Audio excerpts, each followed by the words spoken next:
দেখাই দেন আজকে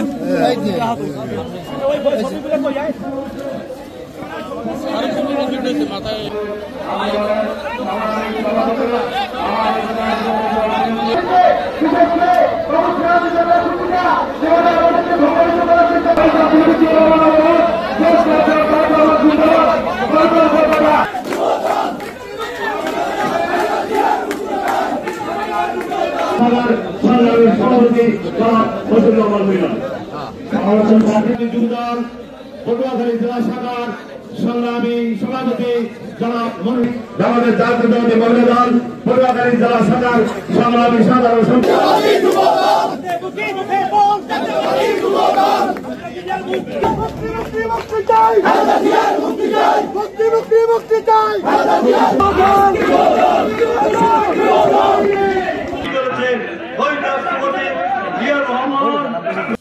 খালেদা জিয়া যাকে আজকে জামিন দেওয়া হয় না, কারণ একটাই কারণ শেখ হাসিনা চাচ্ছে ধীরে ধীরে আজকে মৃত্যুর দিকে।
বাচ্চুকে কারা দুর্বৃত্তরা এখানে খুবই আহত করেছে, তাকে নাটোর আধুনিক সদর হাসপাতালে নিয়ে যাওয়া হচ্ছে।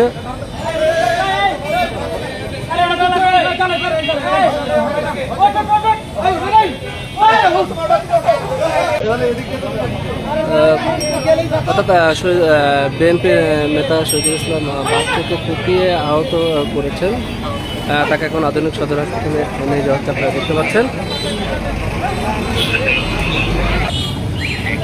অর্থাৎ আমরা জানি রাখি আজকে কিন্তু হচ্ছে বিএনপির একটি বিক্ষোভ করার কথা ছিল বেগম খালেদার যে চিকিৎসার জন্য, অর্থাৎ তারা হচ্ছে মানববন্ধন বা বিক্ষোভ করবে এরকম কোনো একটি তাদের কর্মসূচি ছিল। সেইখানে কিন্তু বিএনপির যেই নেতা আছে শহীদুল ইসলাম বাচ্চু উনি আসছিলেন, অর্থাৎ বিএনপির যেই কার্যালয় আছে এখানে পথে মধ্যে তারা অর্থাৎ তাকে খুবই আহত করেছেন, তাকে কিন্তু নাটোর আধুনিক সদর হাসপাতালে চিকিৎসার জন্য নিয়ে যাওয়া হয়েছে, আপনারা দেখতে পেয়েছেন।